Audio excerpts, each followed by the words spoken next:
So this week's podcast is a little bit different. We're going to go to a Q&A style where Jeremy is actually going to talk to me about a recent trip I went on out to Los Angeles, California to study from a Mr. Wim Hof. And what I'm trying to do right now with this camera, the reason it might not be able to see us on camera, and that's probably better than, don't you think? Probably. If we can't be probably seen. a good thing. Otherwise, maybe I'll put this in the parking lot and we'll see if that works a little bit better. But basically, Jeremy and I are going to have this conversation anyway about kind of the fun stuff that I learned. And fun, you know, if you're watching this on YouTube, like that's the best you're going to get. But Maybe if you're go shadow to shadow, maybe if it's in that shadow. If you're listening, you'll have no idea. I can see you from like the chest up, so you might have to like lay back. It doesn't matter. If you're watching it on YouTube, now you're listening on YouTube. You can't see my head. No, I'm a talking that's body. Perfect.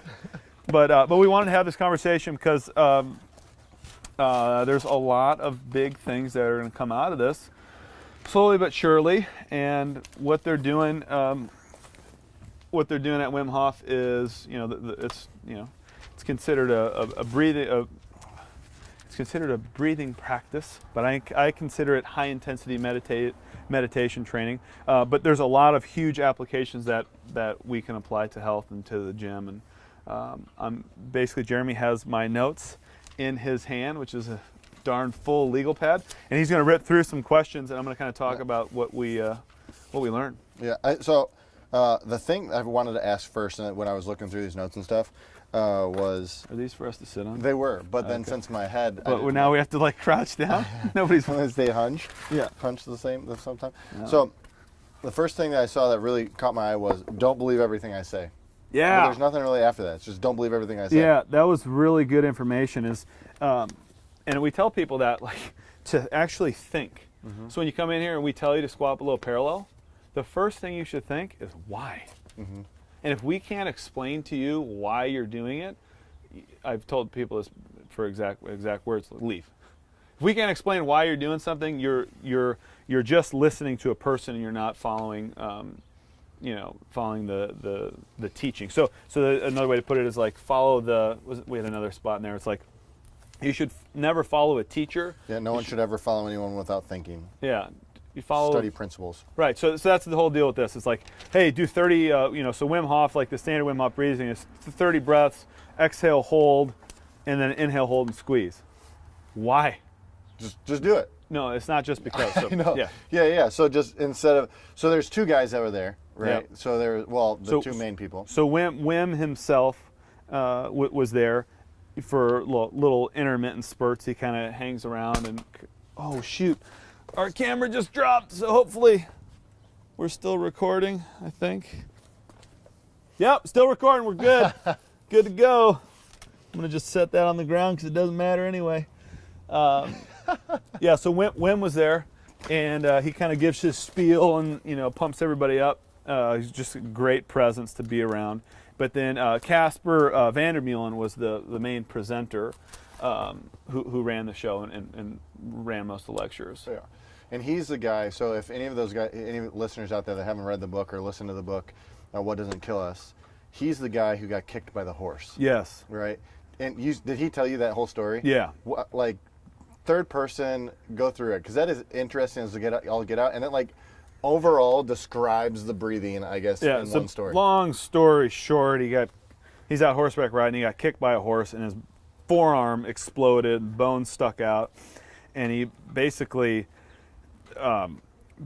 just started to control his breathing and managed the pain through breathing. Went in, got put back together, got stitched up, and for better or worse, every time he felt like he needed to take a painkiller, mm-hmm.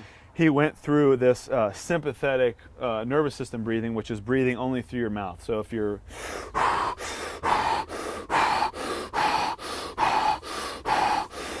and then he would do a squeeze, and that he would do that every time he would. Hello there. Every time he would come into contact with pain instead of taking a painkiller. And did he say why? Yes, because it basically alkalinizes your blood. So when you're acidic your pain receptors are heightened. So when you're acidic, means you're eating a crappy diet and you don't sleep enough and you're overtraining, or you're not spending enough time out in the sun or in nature. You become acidic. Well, and then being acidic is hard for your body to absorb oxygen. So anyway, long story short, if you pump a bunch of oxygen in your system by breathing through your nose, it increases the alkalinity of your blood, which decreases your pain receptors. Ridiculous. Boom. Yeah. So anyway. So big takeaway there though is, so learning how to breathe properly and learning how to do this can eliminate some uses of, some types of pharmaceuticals. Some type of pharmaceuticals. Yeah. I think that's a huge takeaway. I don't think people realize, like, okay, so I'm going to breathe a little bunch of stuff and then I'm going to feel tingly or whatever. And I'm going to go about my day. That's like your daily practice. And that was the other thing is like, so you have like a daily practice. So like this morning I did one round. I did like a couple minutes of breathing and exhale, hold. And then, so like the basic Wim Hof breathing is in the nose, out the mouth. So you're huffing and puffing, and basically what you're doing is you're expelling CO2, and this is one way that I found really interesting. We kind of came to this conclusion is, say you have a bouncer at the door, and the bouncer at your bar opens the door up, and there's two people allowed in, or the hemoglobin is carrying oxygen, and the oxygen is supposed to go to the party. All right. The CO2 opens the door and says, CO2, you come in, I go out. I'm working on the analogy, but this is what I came up with. So CO2 goes out, oxygen comes into the cell. Hemoglobin goes back to get another oxygen. One for one exchange. One for one exchange. Now, that's if you're breathing through your nose. Breathing through your nose, breathing through your nose. If you start breathing through your mouth, now the hemoglobin grabs a couple oxygens, CO2 opens the door, and now there's like a bunch of oxygens wanting to get in the party. So now all these oxygens get in the party, and then the CO2 says they got to go, or the CO2 leaves. So now you're getting 4 to 1. Yeah. I don't know that ratio, but you're getting more oxygen in your system. You're still getting rid of the CO2, so you're alkalinizing your system. And then anyway, it helped me kind of conceptualize why we're trying to get better at handling CO2 in our system, because if you can handle more CO2, now you got more potential parties. So where before, say you go down a street and you're looking for house parties, and there's 5 houses on the street with a party. That's 5 CO2s. Well, now if there's 10 CO2s, say you have a block party. Now you have a block party. Yeah. Now you got all these CO2s in your system, so you can absorb more oxygen. So that's why some of the breath work, the exhale hold, is so important, because it improves your body's tolerance for CO2. So like, just hold your breath right now. If you're driving, don't hold your breath. But if you're in a pool, please don't hold your breath. But if you just hold your breath, that pain threshold that kicks in, that's CO2 rising. And if you get better at handling that, you can absorb more oxygen. All right. Next question. Okay, cool. Yeah. But no, with that, what does that do for me in my daily life? Oh, what does it do for you in your daily life? Well, it eliminates the feeling of breathlessness all the time. Yeah, it eliminates. Helps that. It allows you to understand what a parasympathetic state feels like. Okay.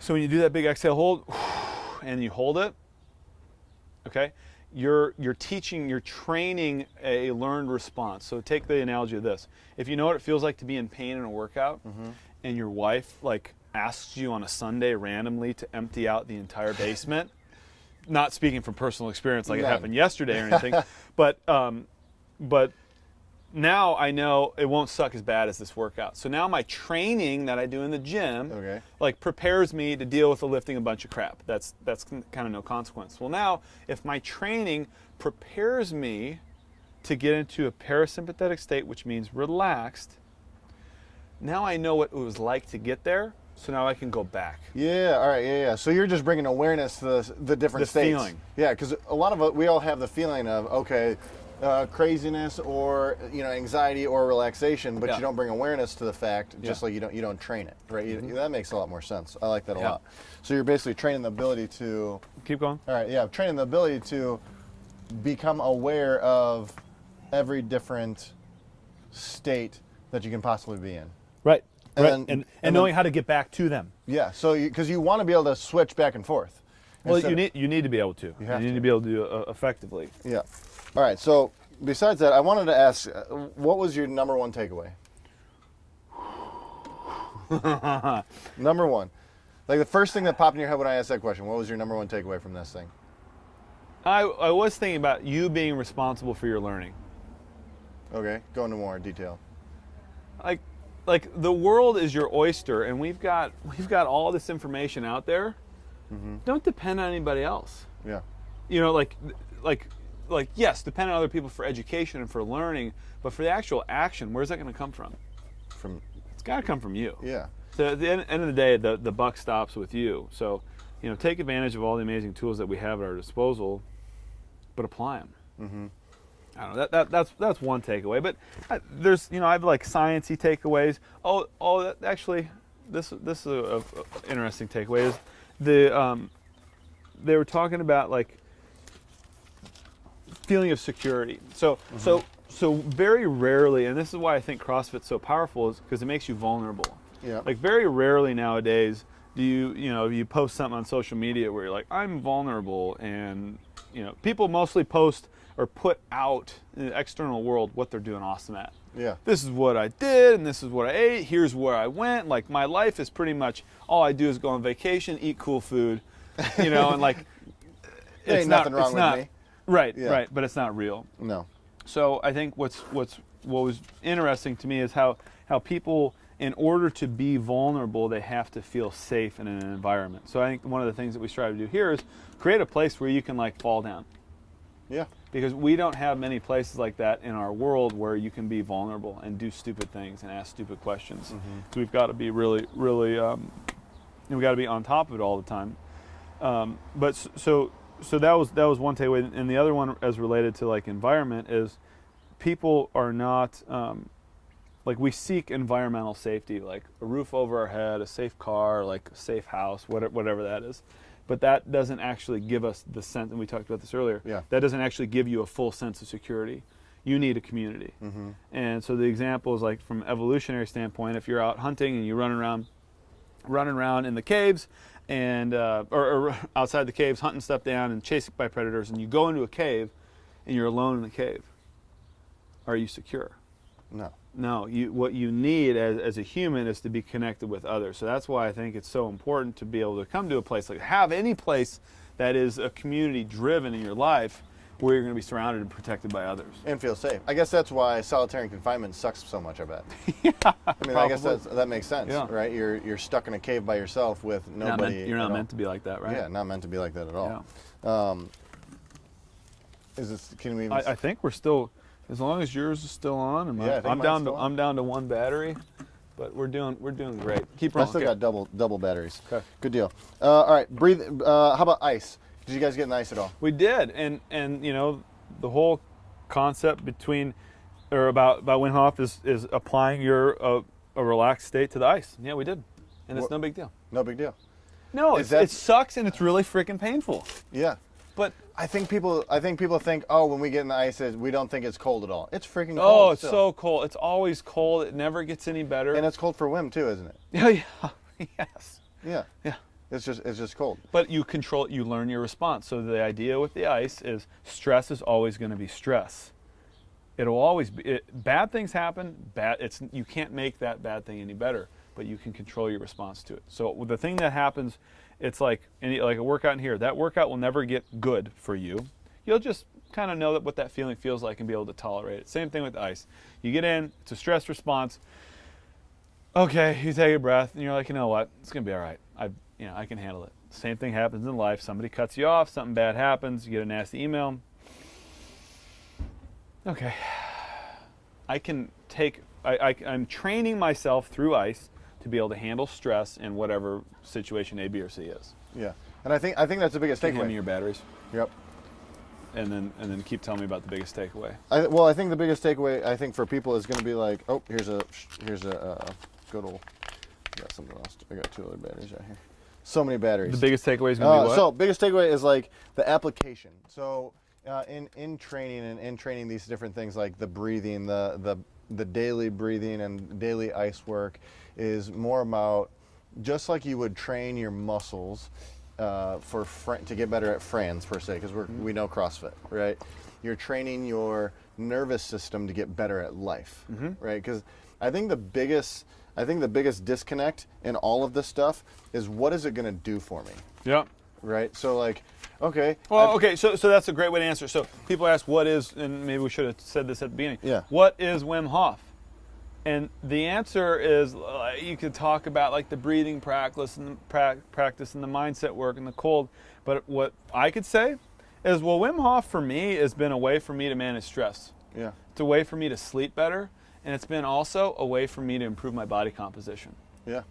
So those things I can all quantifiably prove, and now people, oh, wait, so it does what? You know, it's not just about like how long I can hold my breath. I don't quite honestly care about that. Yeah.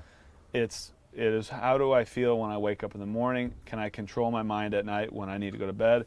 Can I stay in a relaxed state when I've got something crazy in my personal life going on and I need to go into a meeting and present, a clear and focused persona? Yeah. So those are the things that it's helped me with. Yeah. And that's, and so it can help people with blood pressure. Go ahead. And see, like all that stuff is fantastic. I think the biggest one that gets me is like, okay, body composition one. That's awesome. How has that helped you? Or everyone wants a hack. Yeah. I mean, everyone wants a hack. Yeah. I mean, regardless who you say you are, we all want hacks for better whatever. Yeah. And I mean, we want a hack for better performance. Yep. Like, did they go into that at all? Like performance Yes. hacking. Yes. What do they talk about? So, one hack would be you want to lift something really heavy. Take like 20 breaths in through your mouth right before you go to do it. Like, boom, you're going to pump your system full of oxygen.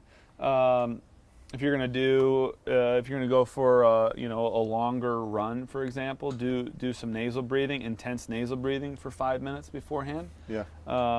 To get a bunch of carbon dioxide out of your system and oxygenate your cells. So, those are little examples, but they can be applied to every single type of. If you're doing a hard single, like 100-meter sprint, mouth breathe, leading up to it to pump your system full. If you're doing a longer duration, you want to get your body in a more parasympathetic state, so you breathe through your nose. Big and deep to pump your cells full of energy, and then take it on. Would you say this is something that you wish you would have done a Oh, long my- time ago? Yeah, but that's like anything. Like when's the best time to plant a tree? Well, like 50 years ago. Yeah, I mean, but there's some things where you could be like, okay, powerlifting's great. I wish I would have started a longer time ago because it would have made me stronger. No, but this is something that's like this would help with everything. So, to me, I've always been trying. I've gone back and forth with meditation, gone back and forth with it. Have had a hard time finding it because I've got this like monkey brain that's going a million miles an hour. This has been the thing that has been able to cool down. Yeah, and I think that's everybody. Everybody has a brain that goes all over the place. That has a hard time for doing this. What would this be like if my dream would be to have like a high school class of this? Oh yeah. Can you imagine like going to into a high school classroom and like doing 40 minutes of breathing and just focus? Talk about a case study. Yeah. I mean, why couldn't you do that and naps? Yeah. I want that for high schoolers. I know. Sign me up for naps. So do I wish I had it before? Yeah. I mean, it would make a difference. It would have made a difference. In everything. Yeah. Everything from paying attention in school to being a better athlete to all right, here's better one. relationships. Yeah. Ice bath code of conduct. What are the rules? Yeah. Don't be an idiot. And you set rules beforehand. The whole thing with the ice baths is colder the better, and 2 minutes or less. 2 minutes or less. Well, that's what we said before. Is like anything over 2 minutes, there's diminishing returns. 2 minutes is kind of that perfect bit where you can recover from it. So here's an example. So say Murph's coming up. It's 100 pull-ups, 200 push-ups, 300 air squats, mile run on each side. Yeah. How long does it take to recover from that? A long time. Long time. Yeah. How long does it take to recover from a normal workout we do here? Not very long. A couple days or what. Yeah. So if you take a 2 minute ice bath, you can recover from it in about 15 minutes. From Murph. A 2 minute ice bath. Oh, all right. You can recover in 15 minutes. If you take a 10-minute ice bath, it feels good. I can't feel anything. I can just stay in here forever. It's going to take you hours now to recover. I see what you're talking so about. Yeah. let's hit it. Get those 2 minutes. Get the endorphins. Get the adrenaline, rush and dopamine and all that kind of stuff, and then get on with your day. And then, That's what that means. all right. So just go. Don't be stupid. Don't be stupid. Now, how about in the relation to kind of the question I just asked when it comes to recovery? So, what's his name?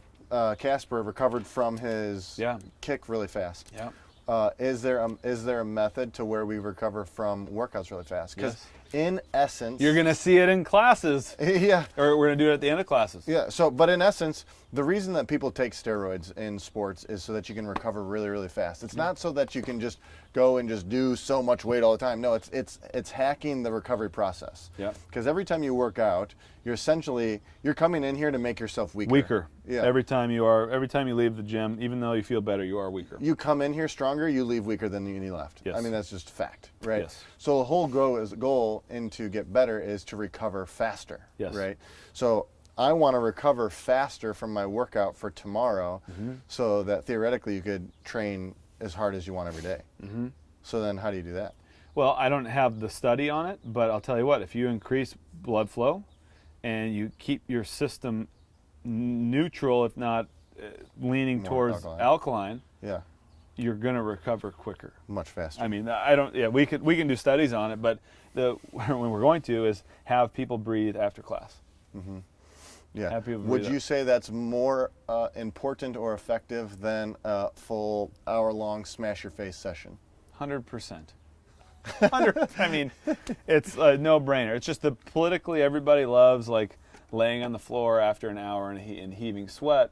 But really what you should be, so you're sending yourself home in an acidic state. So now you go to eat food, your propensity to digest that food is not as high as it would be if you were in a more alkaline state. Yeah, you're not going to absorb the same amount of nutrients that you would if you're more alkali. Right. So what you'd be better off doing is doing 30 minutes of working out and 15 minutes of mobility and 15 minutes of some really good breathing. Mm-hmm. To get the CO2 back down, because you've got excess levels of CO2 at the end of a workout. Get that back down. Get your blood pH back under control, and leave in a nice, relaxed, happy state. Happy state. Yeah. So then apply that to stress situation. I'm not in the gym. I don't have all this. I don't have a coach telling me what to do. What's something simple I could do? I just get done working out in my garage. I don't have a bunch of time to. Take 20 breaths. 20 breaths. 10 breaths. Nose or mouth? Nose. In the nose. And if you try right now while you're listening, you'll be shocked. Do this right now, please. Okay. Take 5 breaths. All the way in, and then let it go. And you don't have to force it out, but just all the way in. Feel your belly, your chest, and your head, and you let it go.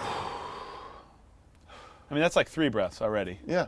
And how you feel? Feel better. You feel better. Yeah, you feel good. So maybe do 10 breaths. Okay, 10 breaths. 10 breaths. Don't have to worry about no holding or nothing. No. Just take some breaths. Take some 10 breaths. Maybe you do a little 2-second hold at the top. Let it go. 2-second hold at the bottom. Let it go. Done. Let it go. Yeah. One thing you said a long time ago, and it's always, I've remembered it, was you're like, what's the first thing you do when you're born? Breathe. Yeah, but we don't put as much emphasis on breathing as we do on everything else, even though it's the most. We're going to. It is literally the only thing that you cannot live without. And we're going to. And it's the way the first movement we teach people is a squat, and I really think that you'll see a day that where the first movement we teach somebody is we lay them on their back on the ground, and can they breathe through their diaphragm? Yeah. And okay. So speaking of diaphragm, this is some crazy stuff. Just learning more about the body and the connection of did you get out of the valgus nerve and all that fun stuff? Yeah, definitely got to that. But we talked about diaphragm and how it's connected to there's a big statistic on there. Right here. So there's 80 joints in your thoracic spine, which is crazy. So if you have a hard time breathing, thoracic cage, 80 joints. What was the diaphragm?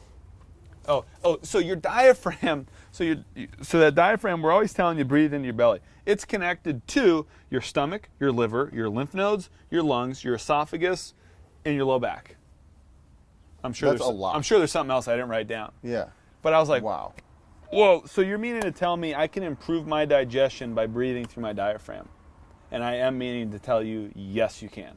Yeah, which in turn improves your body composition. Yes. So here's the way you look at it. When you look at like on our anatomy app and you like see the human body, it's like, oh, perfect. Like the stomach is there and like the liver is here and it's all like perfectly stacked in there. You look at a cadaver, it's all just like, it looks like it was all put in a blender. You're like, where's the liver? Where's the stomach? It all looks like it's one cobbled up thing. So now you're like foam rolling your quads because your quads are all knotted up. Yeah. Imagine what your stomach looks like, really. Yeah. Oh yeah. You know, if you can't breathe through your diaphragm, your stomach doesn't get to move and function. The tissues don't get to slide around the way they're designed to. So to me, I was like, oh my gosh. So that's why, like, here's TMI, if you're listening, you'll improve your bowel movements through breathing. Which I noticed a difference the last week coming into this thing and then the last couple days after, even with traveling and all that crap, just by breathing, like, I feel more normal. Well, and that's a lot of people have problems with. I mean, yes. And that no one wants to admit, oh, I have digestion issues. You but do. A lot of people have digestion issues and they don't have, well, I'll just take something for it. Yeah, start breathing. Yeah, take some air. Yeah, take some air. Yeah, taking some air and all that fun stuff. What else do you have highlighted here? So I had the minus CO. What is the DMT? Yeah. So that's the inhale, hold, and squeeze. That'll be a special class.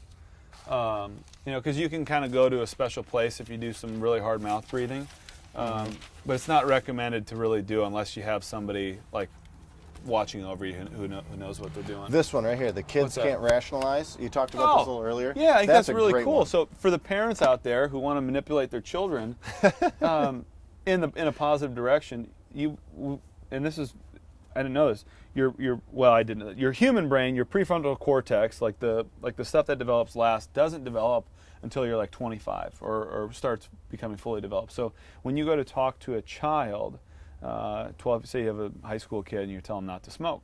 Well, high school kid, please don't smoke. They go, why? Because you'll get lung cancer in 40, 50 years. And they go, I don't care. Yeah, they have no concept of what of that time span of like they have no idea what that means 40, 50 years from now. But they do understand a piece of empathy. And so what you can do to kind of show show them what they could be is you show them the future. So you take them, I don't know where you would, maybe you go find a smoker or whatever the example is and say, hey, that's what you would end up like in 50 years from now if you smoke. You did this. And now so that part of the mammalian part of their brain is developed and they can understand that. They can't visualize or conceptualize like their future internally the way that mature adults can. So it was kind of interesting to me from like a decision-making standpoint. Yeah, so maybe like an example would be like, maybe because I don't feel like smoking is as prevalent. I know. I used that as an example because that was an example for me as a kid. Hey, I don't do my homework. Okay. These people didn't do their homework. Like, look what happened. Look what happened when they didn't do their homework or they didn't do anything. Right. What is this one? The prefrontal lobe turns off. What is that in the ice? Oh, it turns off in an ice bath. So that's cool. You're and in like a deep meditative state. Like that's the whole goal is like getting out of your head. So when you're in an ice bath, your body prioritizes survival. As humans, we're designed to survive first and thrive a distant second. So like what we're trying to do in here is thrive. Yeah. You've got to understand that you're genetically engineered to survive.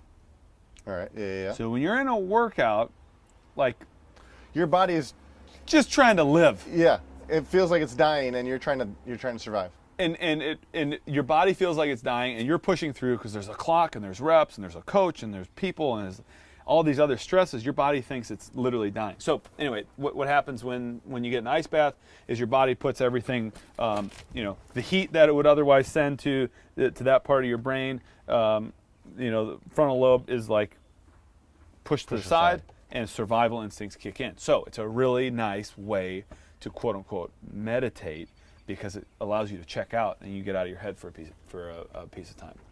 Yeah, so that's that too. If you really need some time, like you are, if you're like going crazy, go sit in an ice bath. Or take a cold shower for 2 minutes. Yeah, take a cold shower for 2 minutes. There's like gobs of notes in here. We got a lot. We got a lot of notes. But yeah, pick a couple of high points. Yeah. So mouth versus nose breathing. What's the difference? Nose is so parasympathetic means rest and recover. That's where all your gains, quote unquote gains, are made. We're still good on. You still good on batteries? I am. I have one bar. You have one bar. That's all right. Yep. We'll wrap the sucker up here shortly. So, in the recovery stage is where you make all your gains. It's where your body recovers. It's where you are able to correctly digest food, and when you breathe through your nose, those systems all stay active. You're breathing. You're able to fully open your diaphragm. You're able to you're able to fill up your lungs. When you breathe through your mouth, it is a tool. It's a hack that we have as humans to survive, and it's designed for short outbursts of fight or flight. Like, hey, you're being chased by a bear, you better start breathing through your mouth. So I can increase output, get more oxygen into my cells, be more explosive. But you are, that's supposed to go away really quickly. Yeah. Like, a minute or two, and then you lay back down. All right. So that's a big story about nose versus mouth. Tape your mouth. We've said this before. Tape your mouth shut to sleep. Yeah, it's fantastic. All right. So, and Casper does it. He tapes his mouth shut. So I had to give him some tape. He forgot his. I almost think we should close on this one. Yeah. Never follow a teacher. Follow the teachings. Yeah. Never follow footsteps. Follow what they were chasing. Right. And then, go into that a little bit more detail. What's the other one say below it? What's that say? Find the. Oh, that's cool. No, that's a good. Breast with icing. So thinking for yourself is kind of something we talked about earlier. But when you're following someone, you're not trying to just follow that person. You're trying to follow what they were chasing. Yes. So if you're reading a book that it's not the end all. Whatever it is, it should interest you enough to find out what they were after. Like, what are they pursuing? So here, like, we're just trying to pursue, like, optimizing health for everybody. Yes. And that's what we're chasing, and that's what we're putting that out for everybody. So anything that we tell you is just in our best experience. To chase that. To chase that, we will never catch it. No. And that, you could apply this to anything in life, but instead of just following whoever's teaching you, and up to that point is looking at the bigger picture, is like what are we all chasing? Yeah.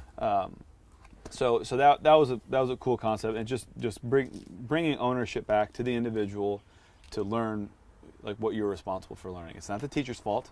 Yeah. The teacher is there and it's putting the coursework in front of you. Now you take it and run with it. And well, there's millions of other breathing techniques.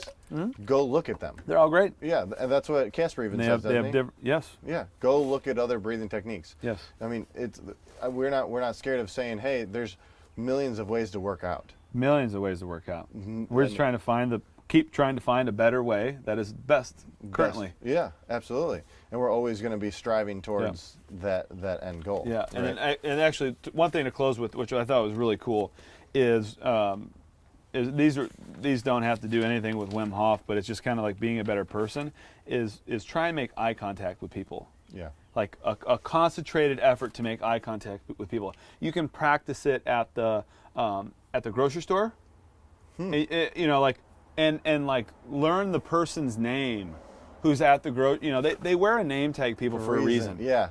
When you say their name, what do they do? They're like, you know my name? They light up. We did it at Lowe's, whatever day was. Like, Cecilia was checking me out, and not checking me out, but like helping us through.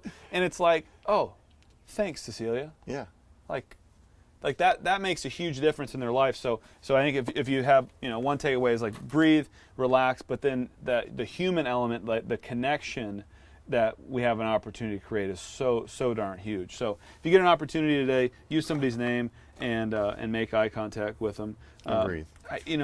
We've got a lot more to go over here, but you're going to hear bits and pieces of all this stuff here coming up in the weeks and months ahead. Well, there'll be multiple podcasts on just this might be part one. Yeah. Maybe we'll make a note here and go on to part two.